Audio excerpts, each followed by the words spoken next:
So I was recently the first victor of the One Night at Flumpty's 3 No Cameras Challenge, which if you haven't seen my initial completion video on that, please go watch it.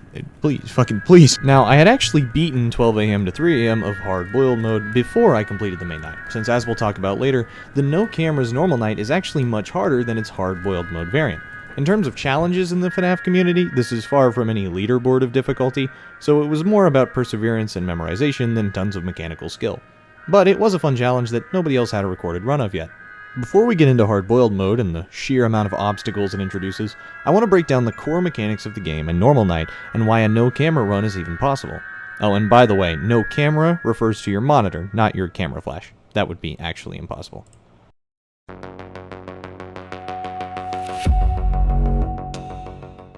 One Night at Flumpty's 3's nights last 9 minutes, with each hour lasting 90 seconds. During that time, you must fend off 2 entrances, the hallway in front of you and the vent on your right, while maintaining your temperature. This is displayed as a thermometer and can be maintained using a furnace on your left. Since the only light you have access to is a brief and limited use camera flash, the core gameplay loop relies on you checking cameras to track the progress of your enemies and know when they're about to attack. Birthday Boy Blam is the simplest. He'll loop through the cameras, and when disappearing from Cam 5, you have a short amount of time to flash him and send him away from the hall. Grunkfist, the clown, follows the same path but works the opposite. Flashing him while he's in the hall will result in a game over. If you don't flash him, he'll eventually leave. It's important to note that if they're both in the hall, Blam will pause his kill timer until Grunkfist leaves. The B-Val will make his way through the right side of the map, and when disappearing from Cam 7, must be flashed away from the vent side, where he'll reset. Now the 2 special-ish characters, being the Red Man and the Eyesore. The Red Man is highly aggressive and will progress exclusively through Cam 4, before entering a portal that leads to your furnace. If you move to the furnace, or are just chilling there, or warming there, when he shows up, you'll die. The Eyesore will show up in front of you at seemingly random, its eyes visible in the darkness. You flash him twice to make him leave, or he'll eventually jump scare. So given this monitor-centric gameplay loop, how the hell are you expected to beat such a long night with no lights, no cam checking, and no audio cues? Another thing notably absent from this game to force you to use the cameras. Well, there's precisely one reason why it's possible, and that is AI. While there's no extensive breakdown of intervals or RNG specifics for One Night at Flumpty's 3, what you may notice from repeated attempts is that characters seem to show up in about the same order, and with enough attempts, you'll even see patterns in the time frames. That is to say that these deadly cartoons AI is actually much less RNG than it may seem. And if you time the night while knowing the exact time frame each enemy shows up, you shouldn't need the monitor. So that's it, right? Just record when they show up and when? Well, note the usage of the word time frame. Their movements are predictable, sure, but they're not set in stone. They show up around similar times each attempt, but there's variance, and depending on the enemy, that window can be pretty damn large. B-Val and Eyesore in particular can be nightmares, having wide time frames for when they can show up. And while Eyesore is at least visible when he shows up, and throws off your cue, B-Val is not, and most importantly, as I brought up in my original completion video, his time frames are much longer than his kill timer, meaning he could kill you in one run before he even shows up in another, requiring a lot of luck and highly precise flashes. The exact time you flash him matters as well, since that determines when he resets and how long he'll take to get back. Since you have no information during the night, you have to account for the entire period anyone could possibly show up. This is most harrowing regarding Red Man, since you have to wait out every second he might be there, whether he showed up early or late, as you have no frame of reference, and your temperature will suffer a ton for it.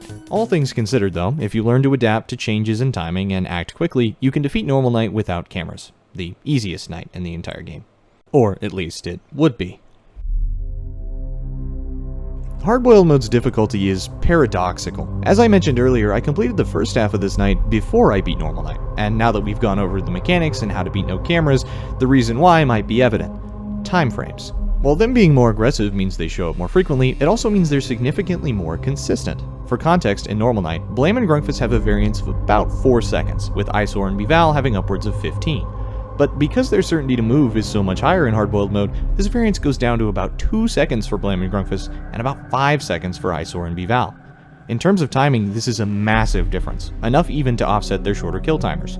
Enemies will typically show up on the dot each attempt. I won't completely disregard the shorter kill timers though, as it does force you to prioritize a lot more, since it's more common to deal with multiple of them at a time, and with a smaller window of success for each of them, it's definitely not a breeze. But their faster movements take so much RNG out of the equation, and rarely ever offset your timing, leaving the control of the night in your hands and not the B-Val gods.